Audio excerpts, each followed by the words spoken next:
In our headlines on this Thursday afternoon, May 23rd, here in South Korea. Policymakers at the Bank of Korea are maintaining their key interest rate at 3.5% for the 11th session in a row, as inflation remains above their target range of 2%. And participants at the latest AI Safety Summit here in capital Seoul highlight the importance of global partnership to ensure the safe and successful development of artificial intelligence. Meanwhile, the leaders of Ireland, Norway and Spain have announced intentions to officially recognize Palestine as a state starting next week in hopes of ending the violence in Gaza. Seoul Central Bank has announced intentions to keep its benchmark interest rate frozen for the 11th session in a row at 3.5% amid persisting inflationary pressure. Our finance correspondent Lee Soo-jin reports. South Korea's central bank kept its benchmark interest rate steady at 3.5% as widely expected amid ongoing concerns about inflation. The decision was announced on Thursday following the last Monetary Policy Committee meeting of the first half of the year. While inflation is slowing, given the signs of recovery in economic growth, the exchange rate volatility, and geopolitical risks, we have decided to maintain our current monetary tightening stance.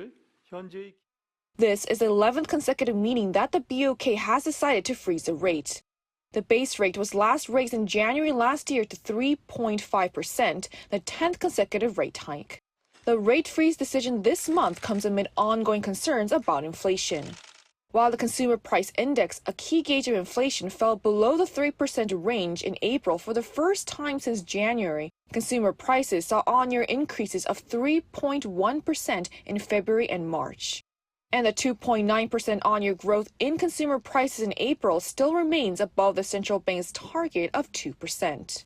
Prices for agricultural goods, livestock, and fishery products were up 10.6% on-year in April. Fresh fruit saw huge price increases, with the price of apples up by more than 80% on-year and pears up by more than 100%. That was the biggest rise for pears on record. The BOK's decision was also influenced by the U.S. Central Bank in its most recent May meeting, deciding to keep interest rates unchanged for the 6th consecutive time. And Federal Reserve officials are saying there's no rush to cut interest rates despite inflation showing signs of easing. The U.S. Labor Department showed that consumer prices in the United States were up 3.4% on year in April, slightly less than the 3.5% on-year rise seen the previous month. But several regional Federal Reserve Bank presidents said in separate interviews just last Thursday that more economic data is required to be confident that inflation is on course to reach the 2% target, suggesting that interest rates will remain high for longer. Given these recent commentaries, economists are not expecting to see rate cuts until the Fed's September Open Market Committee meeting at the earliest. As it's unlikely that the BOK will cut interest rates ahead of the United States, with the current interest rate gap between the two countries at its largest ever at 2 percentage points, Korea's central bank is not expected to ease its monetary policies until around October or November. Meanwhile, the BOK also raised its economic growth outlook for this year to 2.5%, up from 2.1%, further adding to projections that the key interest rate will not be lowered for the time being. Lee Soo-jin, Arirang News.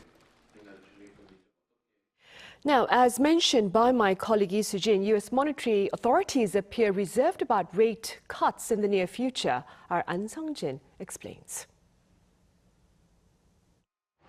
U.S. Federal Reserve officials have indicated that it may take longer than expected to see the interest rate come down. Minutes from the most recent Federal Open Market Committee, which took place from April 30th to May 1st, were released on Thursday, stating concerns over a lack of confidence in the slowing of inflation. Inflation has been more stubborn than officials forecast at the beginning of this year.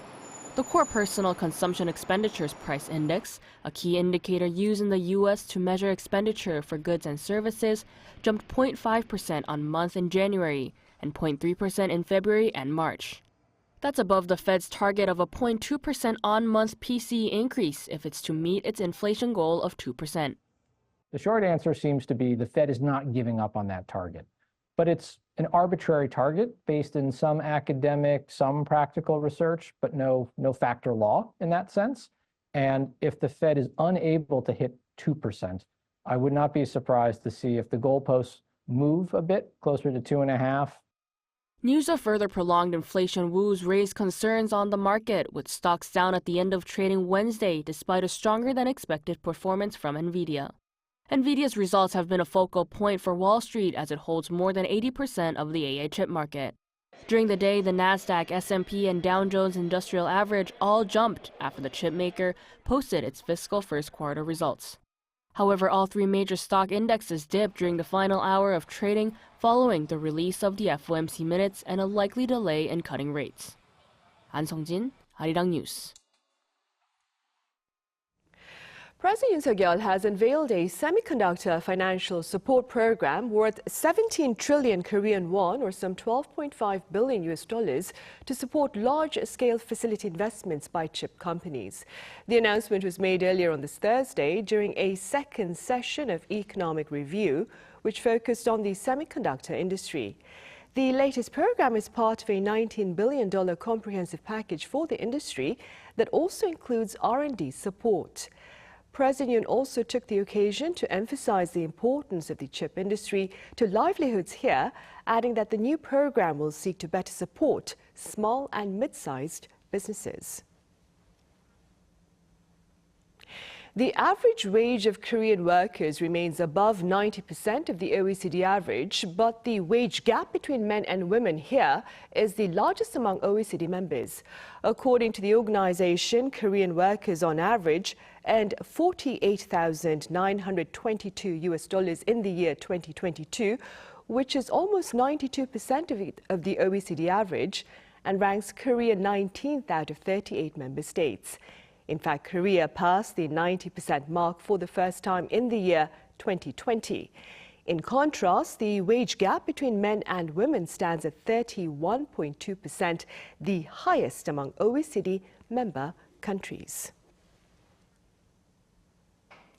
Curtains went down on the AI Seoul Summit yesterday, that is Wednesday, with a forum among industry insiders as well as a closed-door session among relevant ministers from here and abroad. Our Yoon was there. Held in collaboration with the AI Seoul Summit, the AI Global Forum hosted by the South Korean government brought together top officials, leading industry experts, and academic representatives from various nations. In the first session at the Korea Institute of Science and Technology in Seoul on Wednesday, experts discussed the future direction of global AI governance. For instance, how can the side effects of the technology be managed? Experts say that society will need to adapt to more capable AI systems. Fraud and cyber attacks, for example, could become more commonplace.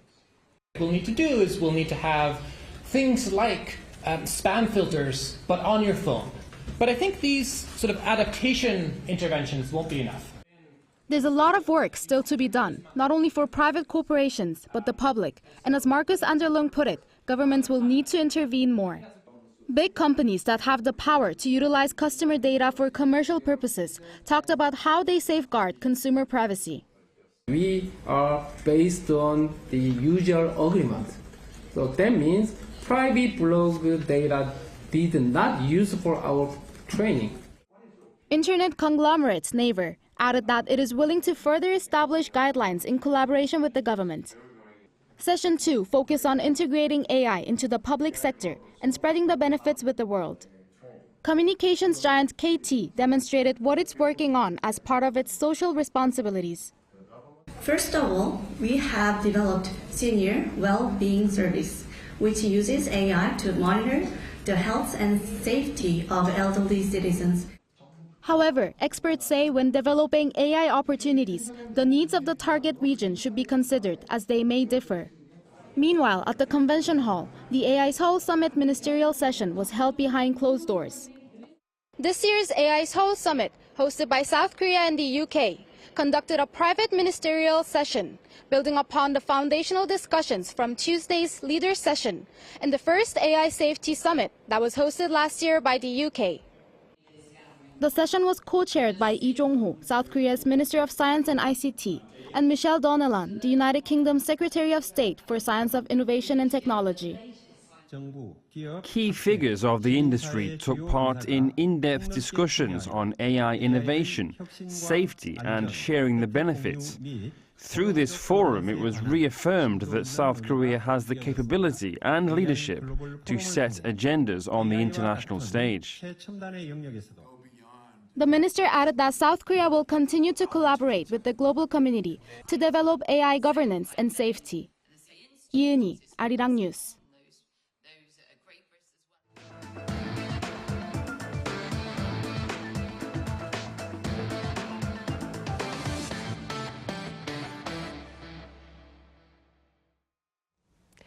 Recent video footage by North Korea's state media while covering the opening of a school in Pyongyang has sparked a bit of speculation here in South Korea about Kim Jong-un's intentions. Our correspondent Kim Jong-sil explains.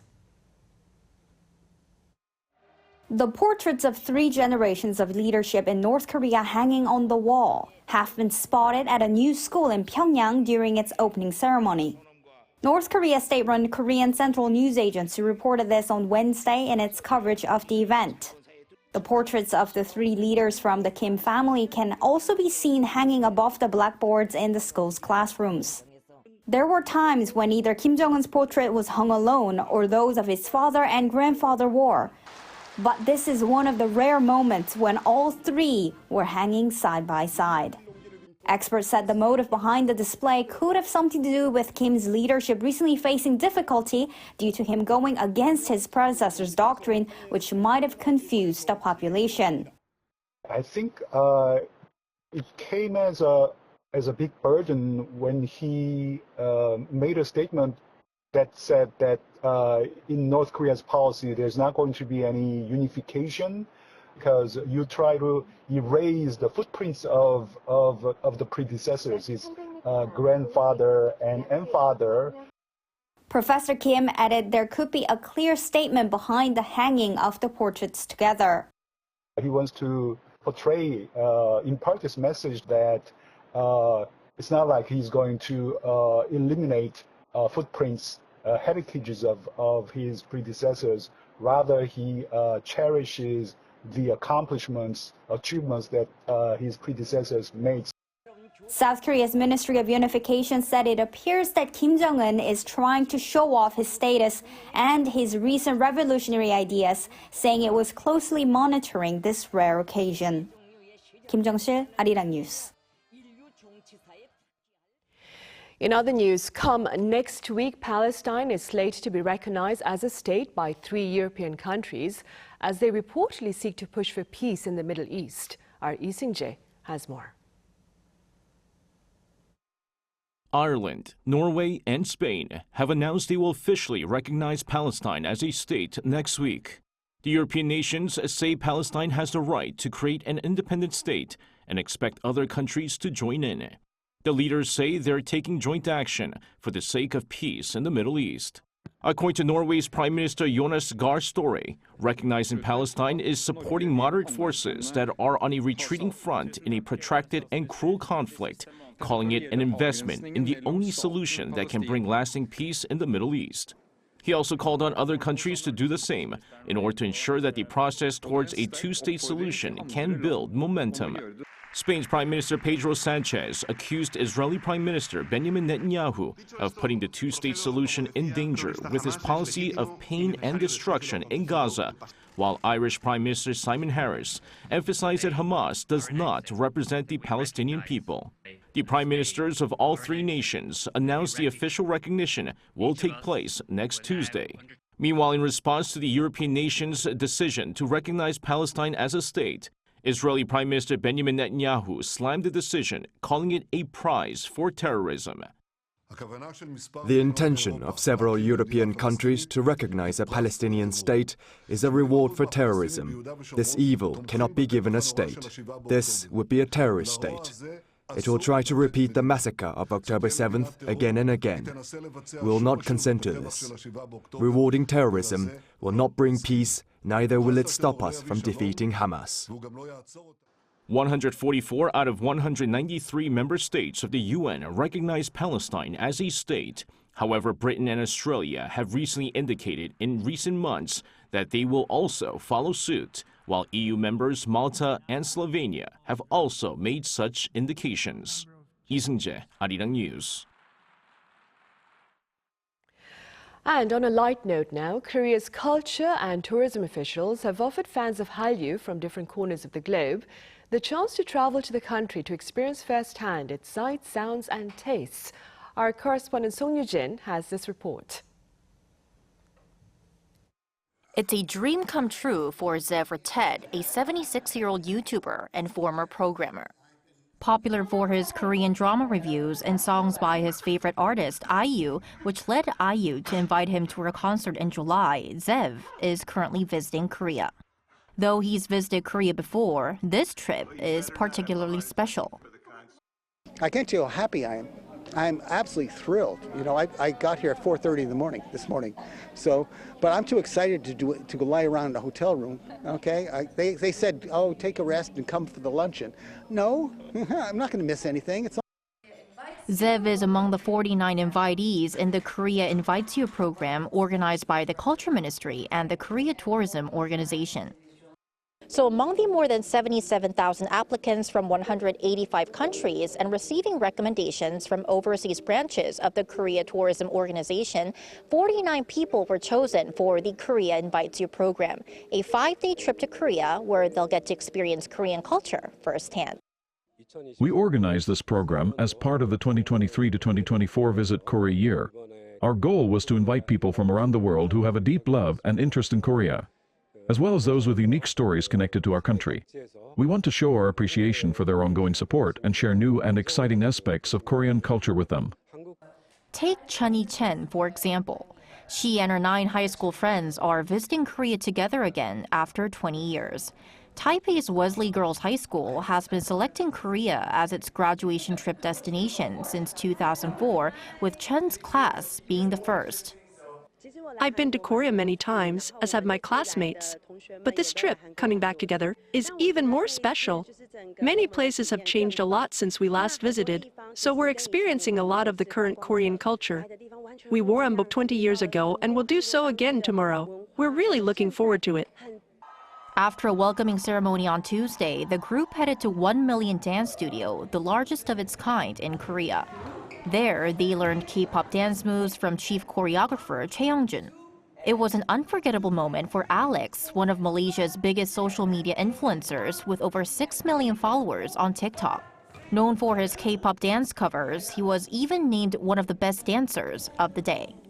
I think K-pop has one of the best choreography and dance paired together. So I just started covering in my bedroom alone with my camera in front. So to be able to stand here and learn the choreography from the choreographer himself was really meaningful to me, because he represents everything that I've been standing for and my whole content as a general. And I think it'll mean a lot to my followers as well. The day wrapped up with chimek, chicken, and baekju, which means beer in Korean. Participants enjoyed the beloved Korean combination of crispy fried chicken, fresh draft beer, and the traditional rice wine makgeolli, toasting their future adventures in Korea. I'm half Korean. My mother is Korean, my father is English. And my special story with Korea is that I have learned so much about my culture through promoting it online, and I want to share that love with my followers. I host events, I do supper clubs, I teach people about hanbok and the history of Korean food and culture. And in doing that, I've learned more myself about Korean culture. The group will split into 5 subgroups, each exploring different themes like Korean culture, food, and wellness, before heading home on Friday. Song Yoo-jin, Arirang News.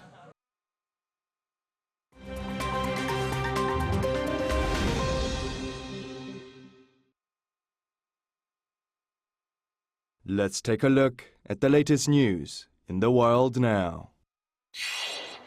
We begin today in the UK, where after months of speculation, British Prime Minister Rishi Sunak has announced a general election for July 4th.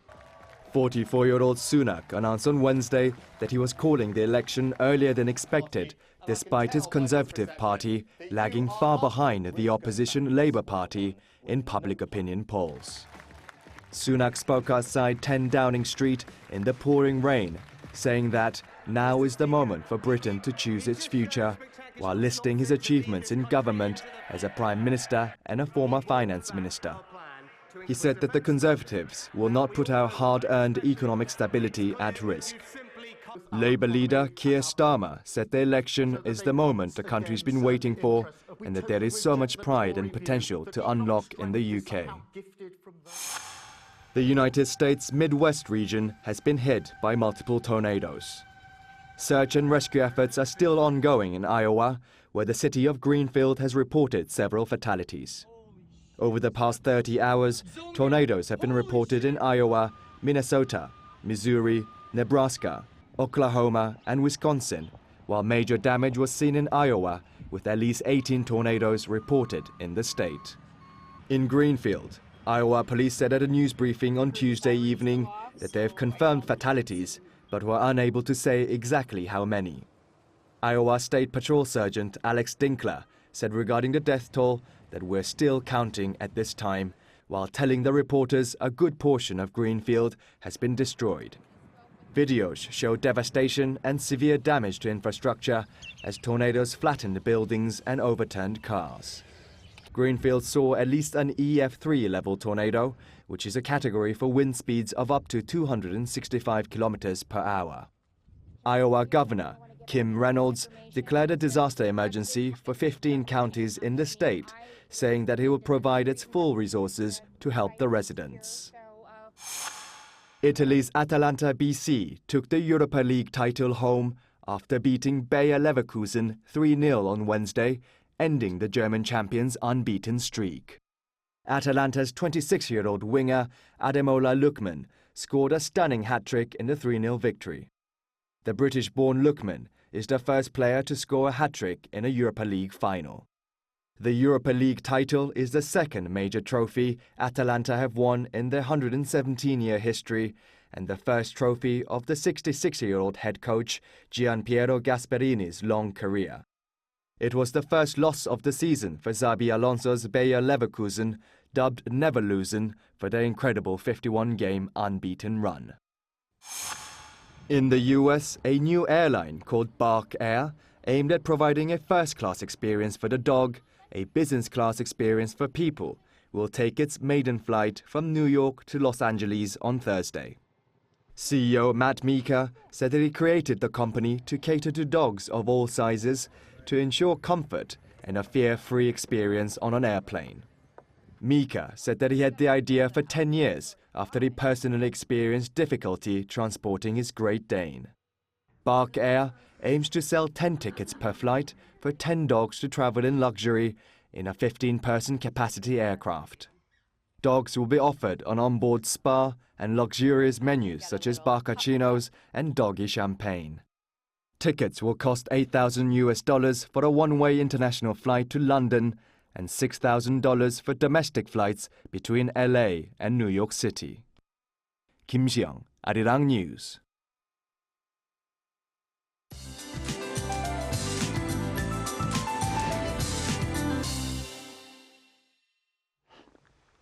Good afternoon. It's shaping up to be another hot and sunny day for most places, and especially those in Gyeongsang-do provinces and nearby areas should notice much warmer highs, with temperatures easily surpassing 30 degrees Celsius this afternoon.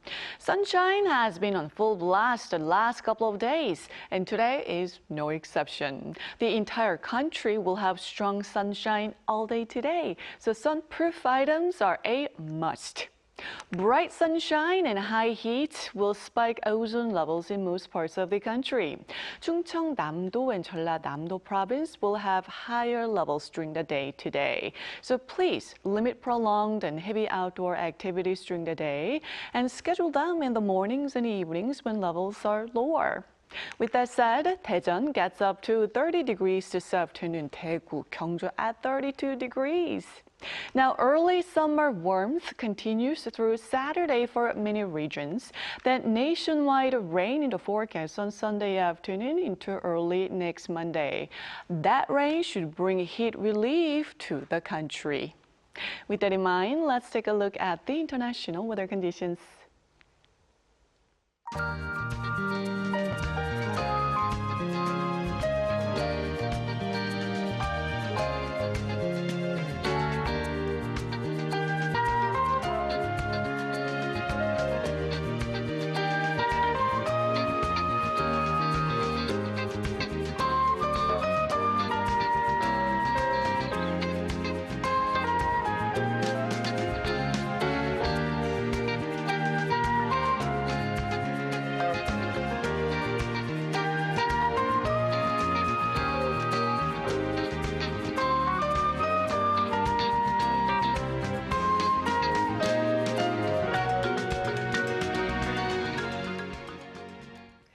Right, and that ends Thursday's afternoon newscast. Coming up next is our daily panel session, and today we meet with supporters of the Korea Africa Foundation. Do stay with us.